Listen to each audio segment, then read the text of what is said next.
कांत श्री राधा कांत नमस्तुते। तप्त कांचन गौरांगी श्री राधे वृंदावनेश्वरी विश्वानि सुधा देवी प्रणमामि हरिप्रिया। वाञ्छाकल्पतरुभ्यश्च कृपा सिन्धुभ्येव च पतितानां पावनेभ्यो वैष्णवेभ्यो नमो नमः। जय श्री कृष्ण चैतन्य प्रभु नित्यानंद श्री अद्वैत गदाधर श्रीवासादि गौर भक्त वृंद। हरे कृष्णा कृष्णा कृष्णा हरे हरे, हरे राम राम राम हरे हरे। नमो विष्णुपदाय कृष्णापृष्ठाय भूतले श्रीमते भक्ति वेदांत स्वामिनीति नामिने। नमस्ते सरस्वती देवे गौरवाणी प्रचारिणे निर्विशेष शून्यवादी पाश्चात्य देशतारिणे। हरे कृष्णा माता जी, दंडवत प्रणाम। सभी के चरणों में दंडवत प्रणाम। अध्याय संख्या 6, श्लोक अध्याय का नाम है ध्यान योग। श्लोक संख्या 18 का उच्चारण करने की मैं कोशिश करती हूँ। यदा विनियतं चित्तम् आत्मानि विशिष्यते निष्प्रह सर्वकामो भया युक्त इयुक्तश्चते यत्तता। हरे कृष्णा माता जी, दंडवत प्रणाम। कोई करना चाह रहा है? हरे कृष्णा माता जी प्रणाम। श्रीमद् भगवत गीता यथारूप अध्याय 6 श्लोक संख्या 28 है, 18 है। 18।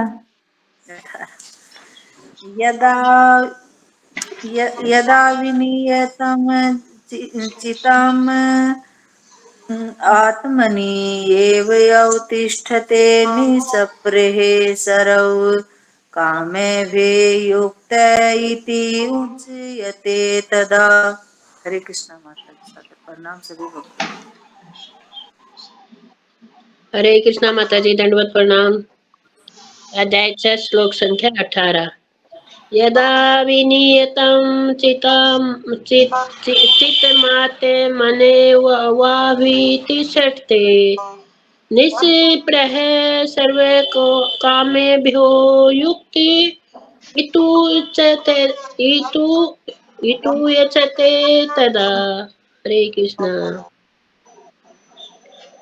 हरे कृष्ण माता जी, धन्यवाद प्रणाम।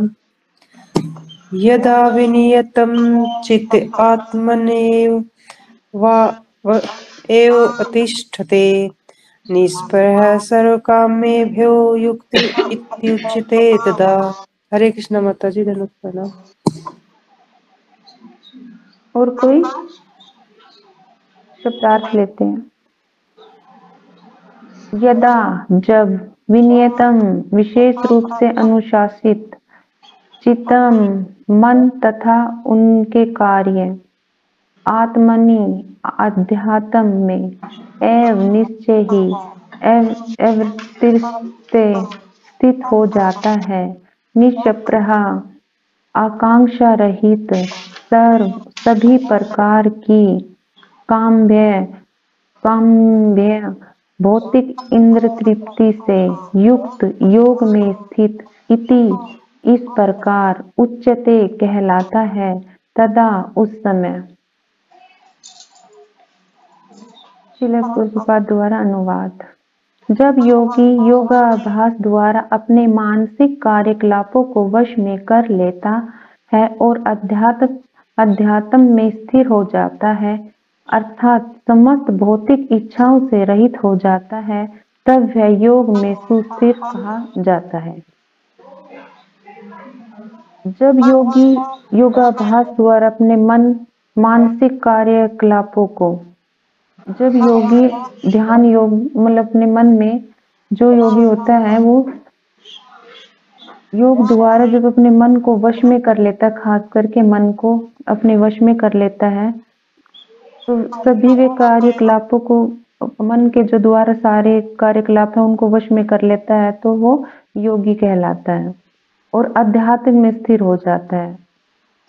और वो भगवान के परमात्मा में ध्यान लगाना, उनका जैसे अध्यात्म में स्थिर कहते हैं कि परमात्मा में ध्यान लगाना, वो स्थिर हो जाता है भगवान की सेवा में, अर्थात समस्त भौतिक इच्छाओं से रहित हो जाता है। और अगर उसका परमात्मा में बिल्कुल ऐसे ध्यान लग जाता है तो सभी भौतिक इच्छाओं से रहित हो जाता है। लेकिन भौतिक इच्छाएं फिर भी अगर थोड़ी बहुत भी मन में रह जाए, तो जैसे किसी योगी के मन में रह गई कोई इच्छा कि मेरा तो एक छोटा सा आश्रम हो, आश्रम में 10, 100, 50 सेवक हो करने के लिए, 100, 200 सुनने के लिए, वो चैनल पे यूट्यूब पे सब्सक्राइबर वाले हो, तो वो इच्छा ऐसे बनी रहती है कि मेरे पास गाड़ियां हो। ये भौतिक इच्छाएं खत्म नहीं होती। भौतिक इच्छाएं खत्म हो जाए तो अध्यात्म में स्थिर हो सकता है, वो पूर्ण योगी कहलाता है। जब उसका मन और सारी इच्छाएं सब कुछ स्थिर हो जाए तो वो आध्यात्मिक योगी कहलाता है। इसमें ये भी उदाहरण भी देके समझाते हैं, जैसे कि अब योगी अपने आत्मा को स्थिर कर लेता है और समस्त भौतिक इच्छाओं से मुक्त हो जाता है। भौतिक इच्छा इतनी भयंकर होती है कि उन्हें कंट्रोल कर पाना बहुत ही मुश्किल होता है। श्रील प्रभुपाद द्वारा तात्पर्य। साधारण मनुष्य की तुलना में योगी के कार्यों में यह विशेषता होती है कि वह समस्त भौतिक इच्छाओं से मुक्त रहता है। साधारण मनुष्य में योगी के कार्यों की विशेषता। जो साधारण मनुष्य होते हैं उनसे ये योग की ये नहीं हो पाती। जो योगी होते हैं वो अपनी डेली कार्यों में विशेषता होती है उनकी। जो भी कोई कार्य करेंगे उनका रूटीन में रहता है, जैसे सुबह उठना, खाना पीना, सब कुछ रूटीन में रहता है उनका। और ये जो भौतिक इच्छाएं से मुक्त रहता है। इच्छाएं दो प्रकार की बताई गई हैं, एक आध्यात्मिक इच्छा और एक भौतिक इच्छा। आध्यात्मिक इच्छा में तो हमें आध्यात्मिक इच्छा से हमें मुक्त नहीं होना।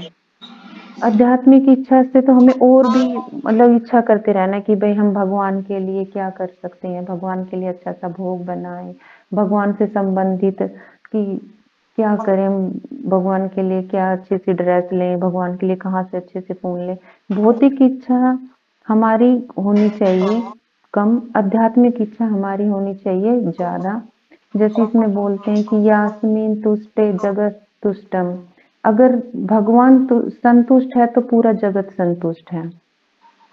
और भौतिक इच्छाओं तो हमारे मन में रहनी नहीं चाहिए। अगर आ भी जाते तो हम अपनी इच्छाओं को भगवान की इच्छाओं में ही मिला दें, तो वो पूर्ण योगी कहलाता है।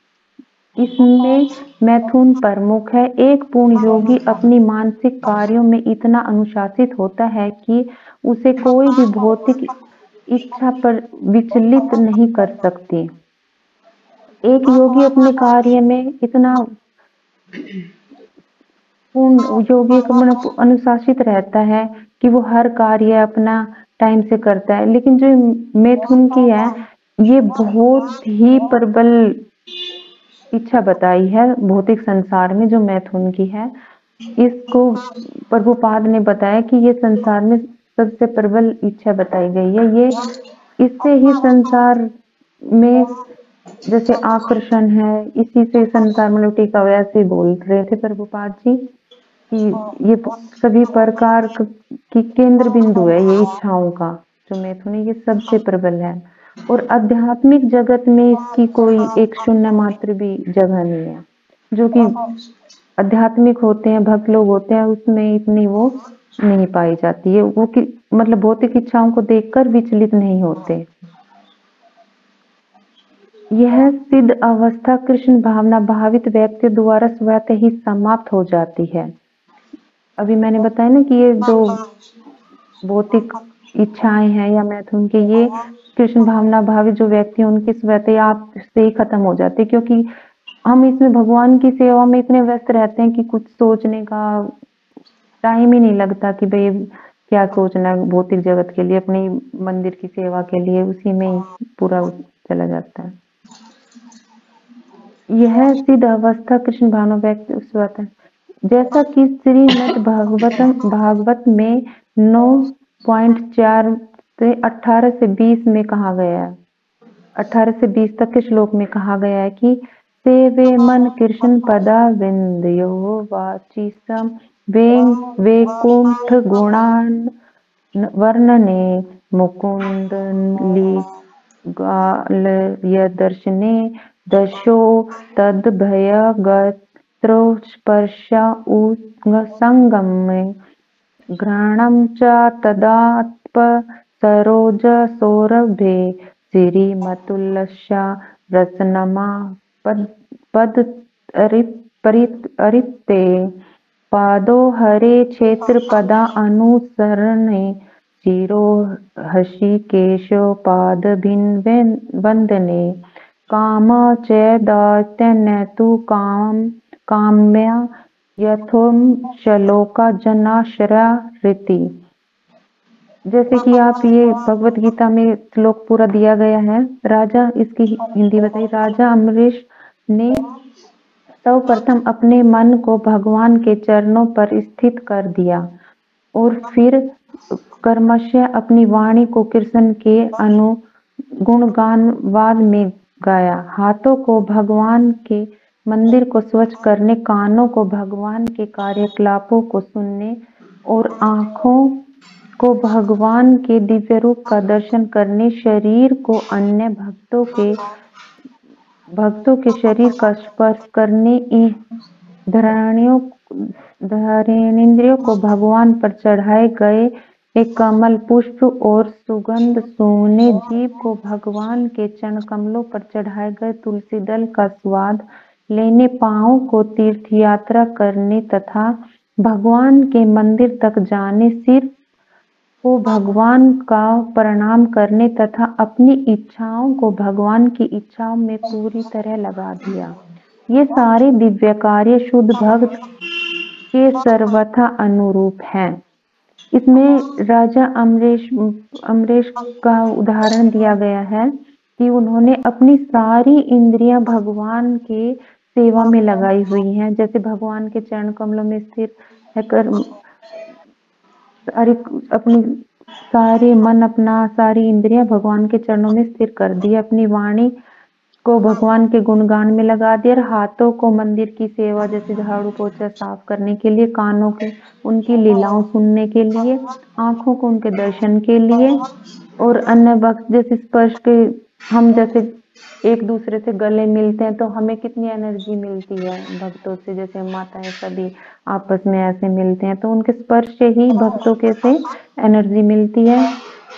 और भगवान के जो पुष्प चढ़ाए जाते हैं उनको सूंघने के लिए, और जीव को जो भगवान के तुलसी दल या प्रसाद का स्वादन करने के लिए, पांव को जैसे हम परिक्रमा करें या मंदिर तक जाएं उस सेवा में लगाया है, और अपने सिर को मतलब पूरे को अपने के सारे शरीर को भगवान की सेवा में लगा दिया, अपनी सारी इंद्रियों को, अपनी इच्छाओं को भी भगवान की इच्छा में उन्होंने मिला दिया है। ये सारे दिव्य कार्य एक शुद्ध भक्त ही कर सकता है, कोई भौतिक जगत के ये नहीं कर सकते। इसको एक भगवत भक्ति पूर्ण उसके साथ कर सकता है, भगवान की इच्छाओं में अपनी इच्छा मिला सकता है। निर्विशेषवादियों के लिए यह दिव्य अवस्था अनिर्वचनीय हो सकती है, किंतु कृष्ण भावना भावित व्यक्ति के लिए अत्यंत सुगम और व्यवहारिक है। ये निर्विशेषवादियों के लिए, शून्यवादी तो ऐसे बोलते कि भाई ये बेकार की ऐसी चीजें, मतलब मैं भी भगवान तू भगवान, वो तो भगवान को इतना मानते ही नहीं है। किंतु जो भगवत भक्त होते हैं, जो कृष्ण भावना भावित होते हैं, वो तो ये कार्य अपने व्यवहार में करते ही हैं, दिन प्रतिदिन भगवान की सेवा करना। जैसे भी अभी ऊपर इसने राजा अम्बरीश का उदाहरण देके समझाया था कि भाई हाथों का और इनका सब चीज का, वो तो भगवत भक्त तो भगवान की सेवा में अपना पूरा अपना जीवन उसी में मतलब समर्पित कर देता है। जैसा कि महाराज अम्बरीश की उपवर्णित जीवनचर्या से स्पष्ट हो जाता है, जब निरंतर स्मरण द्वारा भगवान के चरण कमलों में मन को स्थिर नहीं कर लिया जाता तब तक ऐसे दिव्य कार्य व्यवहारिक नहीं बन सकते। जब तक हम निरंतर अपनी दिनचर्या में ये सारे कार्य नहीं करेंगे, तब तक हमारा मन भगवान के चरणों में स्थिर नहीं होगा। जब हम ये डेली के रूटीन के जो भी ये कार्य, भगवान के श्रृंगार करना, स्नान कराना, भोग लगाना, आरती करना, ये हम अपनी रूटीन में लाएंगे, तब हमारे मन थोड़ा सा उनकी तरफ होगा, झुकेगा, चरण कमलों में लगेगा, उनके चरणों में। अगर हम 1-2 दिन करेंगे, 1-2 दिन नहीं करेंगे, तो वो नहीं हो पाएगा। अगर हम मन से लगातार रूटीन में करेंगे तो हो पाएगा। अतः भगवान की भक्ति में इन विहित कार्यों को अर्चन कहते हैं, जिसका अर्थ समस्त इंद्रियों को भगवान की सेवा में लगाना है। इंद्रिय तथा मन को कुछ न कुछ कार्य चाहिए। मन और इंद्रियों को हमें भगवान की सेवा में लगाना है। मन तो हमारा इतना चंचल है कि कभी इधर जाता है, कभी उधर जाता है। जैसे प्रभुपाद और सुदामा प्रभु जी बोलते हैं कि मन तो मंकी है, और आदि लीला माता जी ने भी बताया था कि तो मंकी, मन की मानोगे तो मंकी है, मन की बात मंकी है। तो उनकी बात हम मानेंगे तो जैसे वो बंदर 1 मिनट भी आराम से नहीं बैठता, उछल कूद करते रहता, ऐसा ही हमारा मन है, अभी इधर है, अभी उधर है, ऐसे ही घूमता रहेगा। कोहरा निग्रह व्यवहारिक नहीं है। अतः सामान्य जीवों के लिए, विशेषकर जो लोग संन्यास आश्रम में नहीं है, ऊपर वर्णित इंद्रियों तथा मन का दिव्य कार्य ही दिव्य सफलता की सही विधि है। इसे भगवत गीता में युक्त कहा गया है। अतः इसमें यही बताया गया है कि हमें अनुशासित कि हमें पूर्ण योग, मानसिक सेल्फ कॉन्फिडेंस से हमें हर कार्य करना है। और जो भी इसमें सेवाएं बताई गई हैं, उसको सामान्य लोग को बहुत, चाहे वो गृहस्थ सन्यासी नहीं है, लेकिन वो गृहस्थ है, फिर भी उन्हें ये कार्य करने चाहिए जो भगवान में हमारी इंद्रियां और मन लग सके। तभी हम सफल योगी, ध्यान योगी या पूर्ण योगी बन सकते हैं, जब हम भगवान की सेवा में पूर्ण रूप से लगेंगे, जिसे भगवान गीता में युक्त आहार भी कहा गया है। जैसे माता जी ने पिछले श्लोक में समझाया था 17वें में कि युक्त आहार मतलब आमोद प्रमोद, भगवान के साथ बातें करना, खाना पीना, जाना, जो उनकी आदतें बताई थी। तो इसमें माता जी, मुझे तो इतना ही आया। हरे कृष्णा माता जी, दंडवत प्रणाम। श्लोक संख्या 19। यथा दीपो निवातस्थो नेदते सोपमा समर्थता योगनो यत चितसा युजन्तो योग आत्मना। हरे कृष्णा माता जी, दंडवत प्रणाम। हरे कृष्ण माता जी, दंडवत प्रणाम। यथा दीपो निवातस्थो नेङ्क्ते सोपमा स्मरता योगिनो यच्चित्स युजन्तो योग आत्मन। हरे कृष्ण माता जी। हरे कृष्ण माता जी, प्रणाम। अध्याय 6, श्लोक संख्या 19। यथा दीपो निवात सथो नेगते सोपमा समर्ता योगिनो यत चित्तस्य युजतो योगात्मना। हरे कृष्णा माता जी, सादर प्रणाम। श्लोक संख्या 19। यथा दीपो निवातस्थो नैगते सोपमा स्मरेता योगिनो यत् चित्तस्य युज्यतो योग आत्मना। हरे कृष्णा माता जी, सादर प्रणाम सभी भक्तों।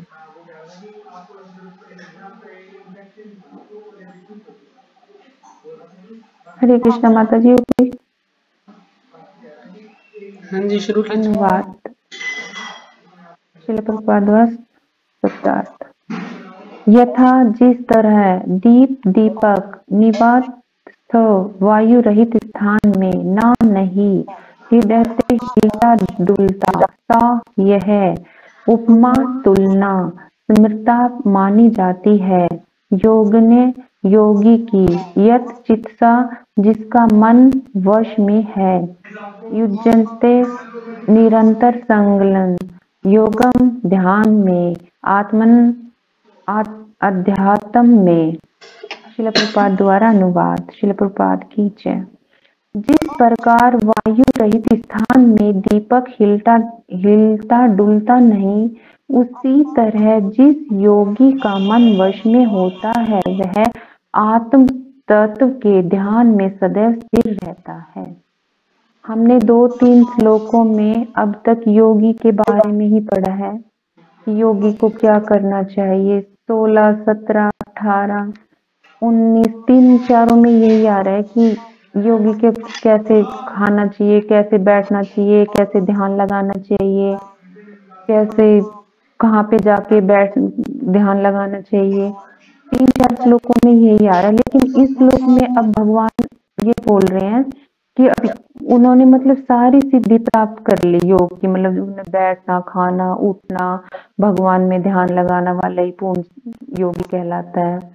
और भी श्लोक में यही बताया गया है कि योग की सिद्धि अवस्था का वर्णन किया है कि योग जब सिद्धि प्राप्त कर लेता है तो वो किस प्रकार से दिखता है या मतलब हो जाता है। तो जिस प्रकार वायु रहित स्थान में दीपक हिलता डुलता नहीं है, जैसे हम हवा चलती है, देखो जो कितना दिया डुलता हिलता है, वो बुझता है बार बार। लेकिन जब वो हवा नहीं होती या कहीं वैसे कुछ लगा के रख देते हैं तो वो एक जगह ही हिलता डुलता नहीं है, उसकी लो एक जगह ही स्थिर रहती है। उसी प्रकार जब कोई योगी, ध्यान योगी अपने मन को, इंद्रियों को सब कुछ वश में कर लेता है तो वो सिद्ध योगी कहलाता है। जैसे कि हम समझ सकते हैं, जिस प्रकार अपने मन को और इंद्रियों को सबको वश में कर लेता है, वह आत्म तत्व के ध्यान में सदैव स्थिर रहता है और वे परमात्मा के ध्यान में, भगवान के ध्यान में हमेशा एक जगह मतलब स्थिर हो जाता है, टिक जाता है कि हाँ हमें भगवान पे ही ध्यान लगाना है। जो ये योगा आसन है इनसे नहीं होने वाला काम। तो इसमें यही बताया, जैसे उदाहरण के तौर पे एक, जैसे हम कोई भी बनाते हैं, कोई भी पकवान या, तो उसमें हम बहुत सारे मसाले वगैरह यूज करते हैं, तो फिर उसको देखते हैं कि ये भी है, ये भी है। तो इसमें भगवान ने पूरा चेक कर लिया 4-5 श्लोकों में कि भाई योगी कैसा होता है, उन्होंने बता भी दिया और वो समझ भी गए कि योगी भगवान के भक्त होते हैं, भगवान में ध्यान लगाना। और इस जैसे हम परमात्मा में, भगवान में जैसा मन को वश में करना, वही स्थिर योगी कहलाता है। तात्पर्य।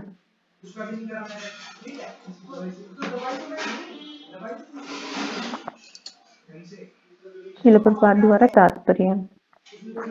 कृष्ण इसमें बताया कि कृष्ण भावना भावित व्यक्ति अपने आराध्य देव के चिंतन में उसी प्रकार अविचलित रहता है इस प्रकार वायु रहित स्थान में एक दीपक रहता है। इसमें बिल्कुल छोटा सा तात्पर्य में प्रभु जी ने समझा दिया, श्रील प्रभुपाद ने, कि जो व्यक्ति कृष्ण भावना भावित कृष्ण भक्त होगा और अपने भगवान का चिंतन करेगा, वो ही असली में योगी है। और उसे वो कुछ भी करने की जरूरत नहीं है, ना सीधा बैठने की जरूरत है, ना गर्दन सीधा करने की जरूरत है, ना कहीं पे जाके नाम लेने की जरूरत है। बस कृष्ण भावना भावित बनो, भगवत भक्त बनो, उसी में हमारा जीवन मतलब सफल हो जाएगा। और जो हम हरे कृष्णा महामंत्र करते हैं, ये समाधि के ही तरह है। जैसे हम बैठ के हरे कृष्णा कृष्णा कृष्णा हरे हरे, हरे राम राम राम हरे हरे, ये ही प्रभुपाद ने हमें बताया है कि ये एक समाधि से कम नहीं है। हमें और कुछ भी करने की जरूरत नहीं, ना कहीं ध्यान लगाने की जरूरत है ना कुछ और। हमें सिर्फ कृष्ण भक्त बनना है, भगवत भक्त। और हमें भक्तों के साथ ही बैठ के हमारी भक्ति हो सकती है, एकांत में नहीं होगी। एकांत में जाएंगे तो हमारे मन में ऐसे ही ख्याल आते हैं कि भाई आज मैं ये कर लेता या आज मैं वो कर लेता। लेकिन भक्तों के साथ भक्ति करें, उसमें साधारण से बन के बैठे रहें और उन्हीं के साथ भक्ति करें तो हमारी भक्ति अच्छे से चल पाएगी। हरे कृष्णा माता जी, दंडवत प्रणाम। आप कर दो माता जी, अब इसमें कुछ रह गया तो। हरे कृष्णा माता जी, प्रणाम। बहुत ही अच्छे तरीके से आपने दोनों श्लोकों को समझाया, तो आपका बहुत बहुत धन्यवाद। तो एक बार सभी जो है अनम्यूट करके माता जी का धन्यवाद करेंगे हरे कृष्ण महामंत्र बोल के। हरे कृष्णा हरे कृष्णा कृष्णा हरे कृष्णा हरे हरे हरे कृष्णा हरे कृष्णा राम हरे हरे हरे राम हरे राम राम हरे हरे। हरे हरे। आपका बहुत बहुत धन्यवाद हरे माता जी कृष्णा का। माता जी। तो माता जी ने 2 श्लोक हमें समझाए, श्लोक संख्या 18 और श्लोक संख्या 19।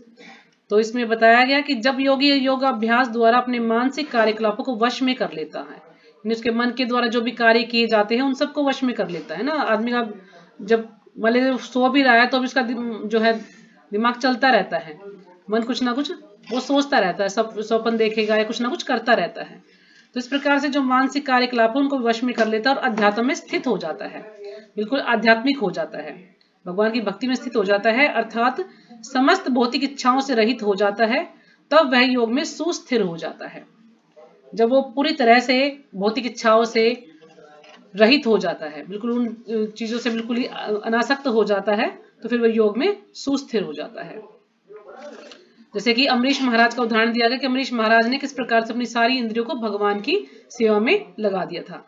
तो इस प्रकार से जो भी कृष्ण भावना भावित है, जो भी कृष्ण भावनामृत संघ से जुड़ा हुआ है, तो सभी को प्रभुपाद जी ने इतने सारे कार्य दिए हैं कि सुबह की जो साधना है उसके अनुसार सभी जुड़े रहते हैं। भगवान को कभी भगवान के लिए भोग बनाएंगे, भगवान को स्नान कराएंगे, भगवान की आरती करेंगे, भगवान के लिए जप करेंगे। तो इस प्रकार से हम भी जो है अपनी सारी इंद्रियों को भगवान की सेवा में लगा सकते हैं, जैसे अमरीश महाराज ने किया था। तो अगला श्लोक है कि जिस प्रकार वायु रहित स्थान में दीपक हिलता डुलता नहीं है ना। जब हवा नहीं चलेगी तो दीपक आराम से एक ही जगह टिका रहता है, उसकी लो जो है आराम से दिखाई देती है, लेकिन अगर हवा चलती है तो वो हिलता रहता है। तो इसी प्रकार से जो योगी है, जब उसका मन वश में होता है, योगी का मन वश में होता है, तो वो आत्म तत्व के ध्यान में सदैव स्थिर रहता है। यानी उसको ये ज्ञान हो जाता है कि मैं आत्मा हूँ, शरीर नहीं हूँ, और मेरा कार्य है भगवान की सेवा करना। तो जब पूरी तरह से वो हर चीज से अनासक्त हो जाता है तो वो भी योग में स्थिर हो जाता है। वो भी हिलता डुलता नहीं है, पूरा ध्यान मन वचन कर्म से पूरी तरह से भगवान के जो है भक्ति में लग जाता है।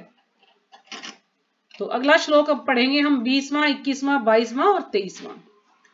यत्रोपरमते चित्तम निरुद्धम योग सेवया यत्र चेवातम आत्मानं पश्यन् आत्मनि तुष्यति सुखमात्यन्तिकं यत् दबुद्धि ग्राह्य इंद्रियं वेति यत्र न चेवायं स्थितश्च चलति तत्वतः यं लब्ध्वा च परं लाभं मन्यते नाधिकं ततः यस्मिन् स्थितो न दुःखेन गुरुणापि विचालयते तं विद्याहुः संयोगम वियोगम योग संगीतम।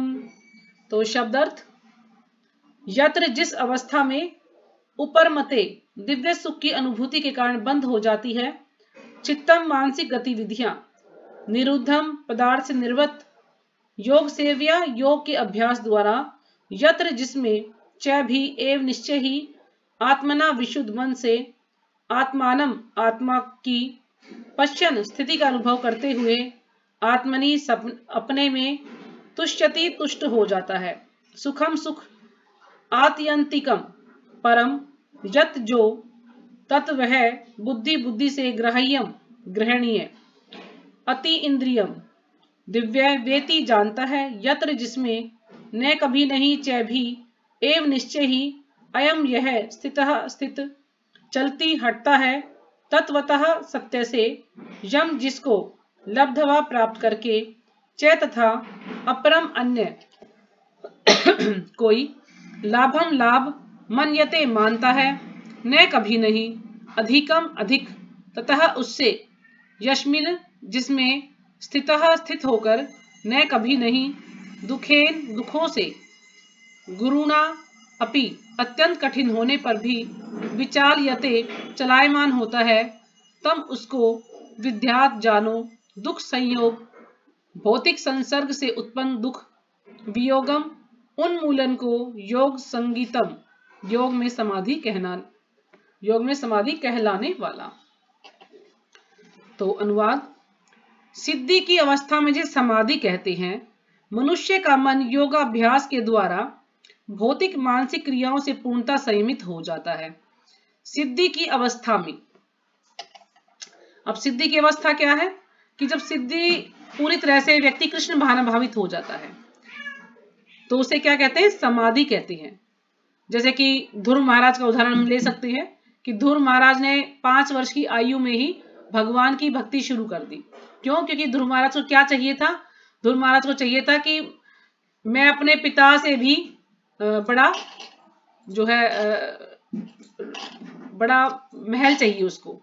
क्यों? क्योंकि एक बार जो उसकी सौतेली माँ थी, उन्होंने अपने पिता की गोद में बैठे थे, उनको नीचे उतार दिया था कि तुम इसके यहाँ तुम गोद में नहीं बैठ सकते, तुम अगर अपने पिता की गोद में बैठना चाहते हो तो तुम्हें मेरी कोख से जन्म लेना पड़ेगा। तो जब ध्रुव महाराज काफी दुखी हुए थे उस समय कि उनकी माता ने उन्हें पिता से अलग कर दिया और वो अपने पिता की गोद में बैठना चाहते थे, क्योंकि जो उनके जो दूसरे भाई थे वो जो है पिता की गोद में बैठे थे। तो अपनी माँ के पास रोते रोते आते हैं तो माँ ने क्या कहा कि तुम्हें जो है इससे भी ऊंचा पद मिल जाएगा अगर तुम भगवान की भक्ति करो, मैं कुछ नहीं कर सकती, तुम भगवान की भक्ति करो। तो उन्हें तो ऊंचा पद चाहिए था, लेकिन जब भगवान की भक्ति में पूरी तरह से स्थिर हो गए तो भगवान ने उन्हें हृदय में दर्शन दिए। तो यानी ये है सिद्ध अवस्था, समाधि। और फिर मनुष्य का मन योग अभ्यास के द्वारा भौतिक मानसिक क्रियाओं से पूर्णतः संयमित हो जाता है। पूरी तरह से उसने सारे भौतिक कार्यकलापों से, इच्छाओं से पूरी तरह से वो हर चीज से अनासक्त हो गया था।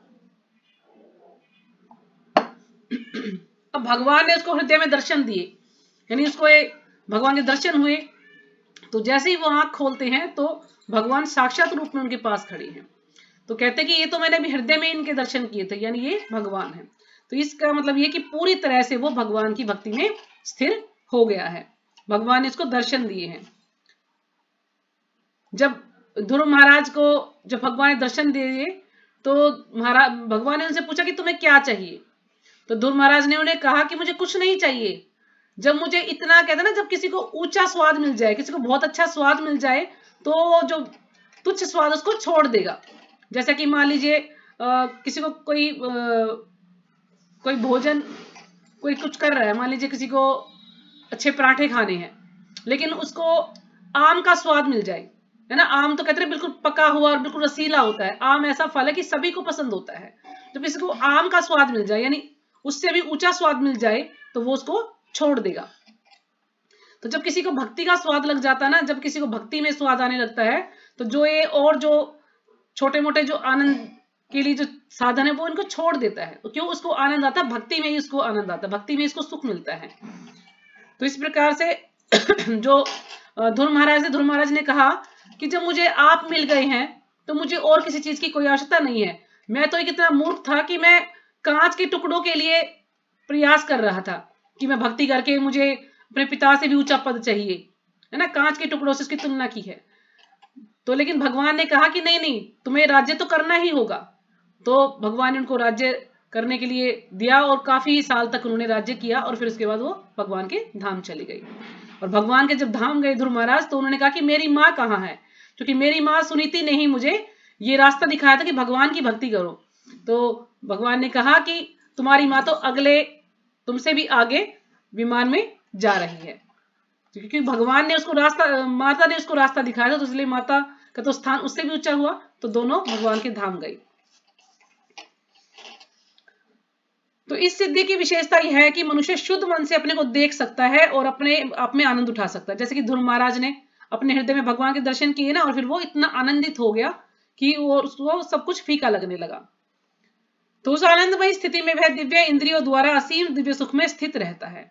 मतलब उस आनंदमय स्थिति में यानी उसको इतना आनंद मिलता है उस समय कि जो इसकी दिव्य इंद्रियों द्वारा, जो कि उसकी जड़ इंद्रियां थी, लेकिन जब भगवान की भक्ति में लग गई हैं सारी इंद्रियां तो वो दिव्य बन गई हैं, कि दिव्य इंद्रियों द्वारा असीम दिव्य सुख में स्थित रहता है। असीम जिसकी कोई सीमा नहीं है, इतना उसको दिव्य सुख, इतना उसको आध्यात्मिक सुख जो है प्राप्त हो जाता है और उसमें वो स्थित हो जाता है। इस प्रकार स्थापित मनुष्य कभी सत्य से विपत्त नहीं होता।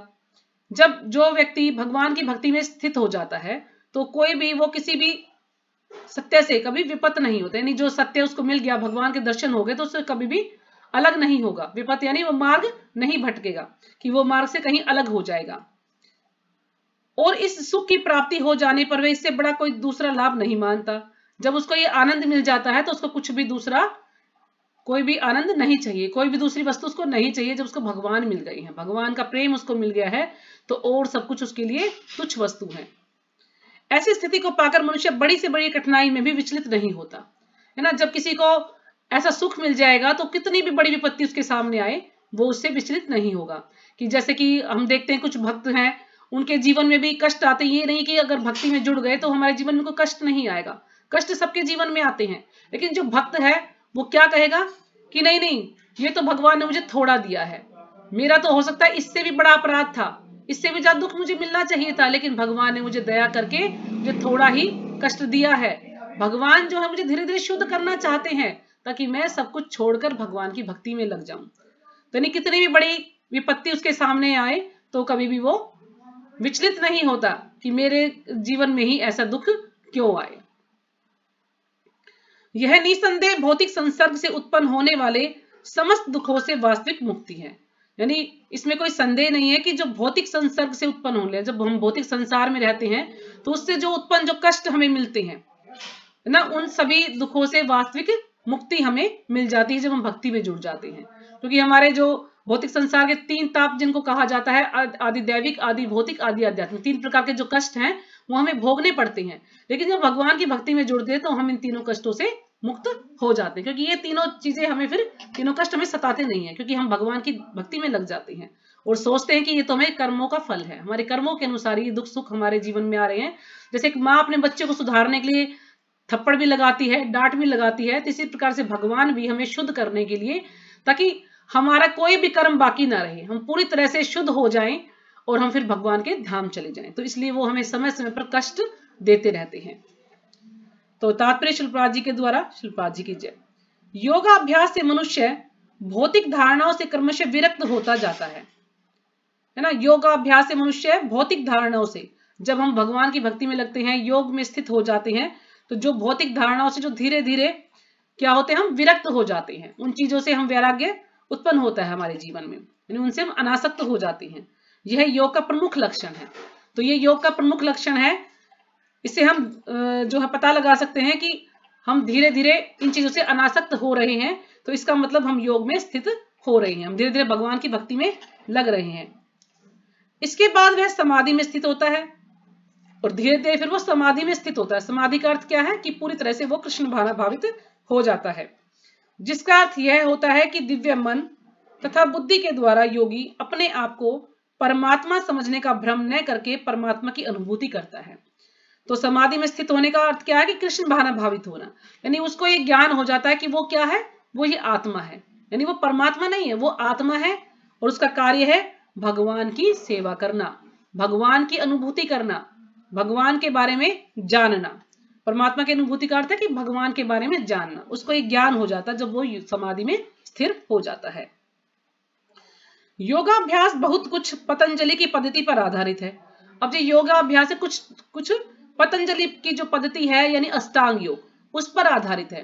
जैसे कि आप सब देखते हैं पतंजलि, जैसे रामदेव बाबा के आसन सब देखते हैं, तो इस प्रकार से जो है पतंजलि ये अष्टांग योग के बारे में, जैसे कि हमने कई बार इसकी चर्चा की है, यम नियम आसन प्राणायाम प्रत्याहार ध्यान धारणा समाधि, तो इस प्रकार से जो 8 अंग है वो उससे उन्हीं पर आधारित है ये योगाभ्यास भी, क्योंकि उसमें भी मन को कंट्रोल करना सिखाया जाता है, किस प्रकार से हम सारी इंद्रियों से, उनके विषयों से अपने मन को हटाकर और जो है ऐसे जो कार्य हैं जो नहीं करने चाहिए उनको ना करके और भगवान की भक्ति करते हैं, अपने मन को मतलब वश में करने का प्रयास करते हैं, अपनी इंद्रियों को वश में करने का प्रयास करते हैं अष्टांग योग के द्वारा। तो ये योगाभ्यास कुछ कुछ उसी की तरह उसी पर आधारित है। कुछ अप्रामाणिक भाष्यकार जीवात्मा तथा परमात्मा में अभेद स्थापित करने का प्रयास करते हैं।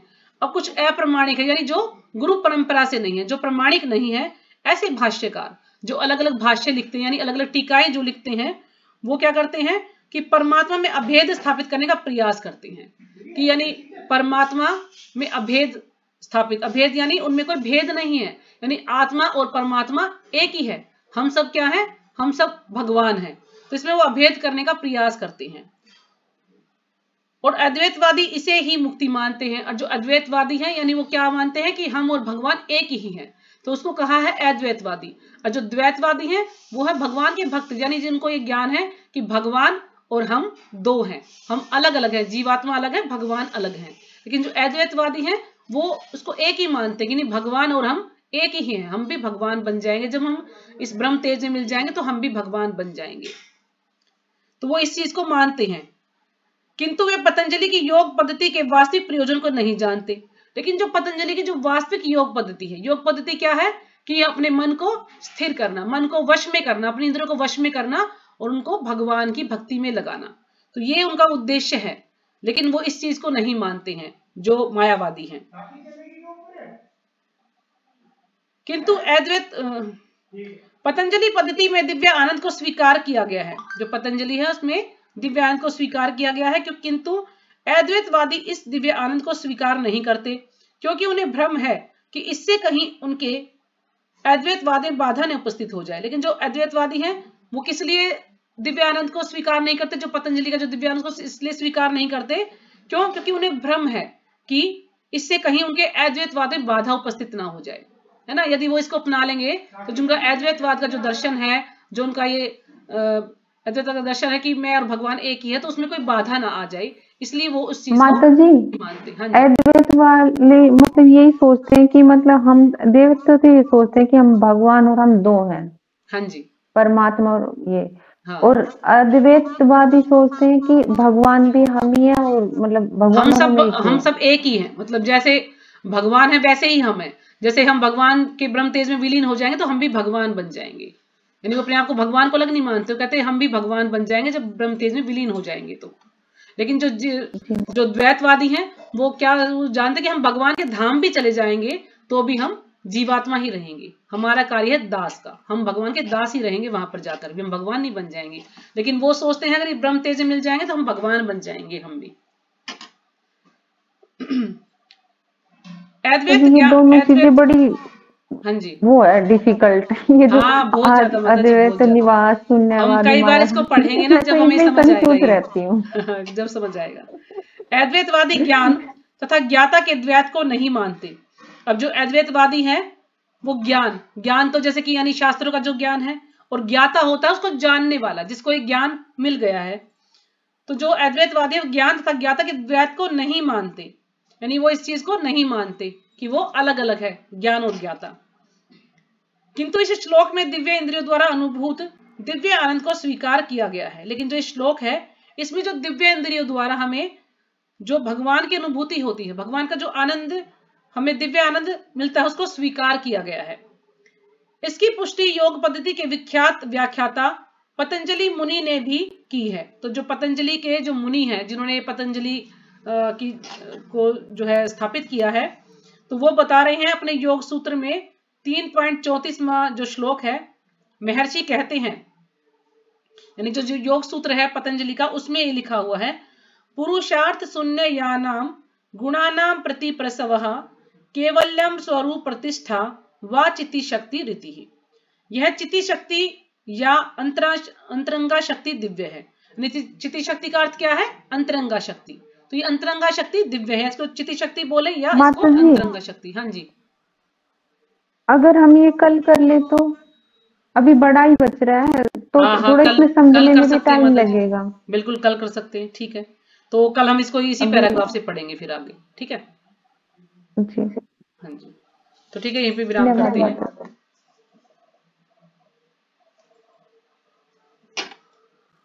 हरे कृष्णा माता जी, सादर प्रणाम। बहुत अच्छा समझाया आपने।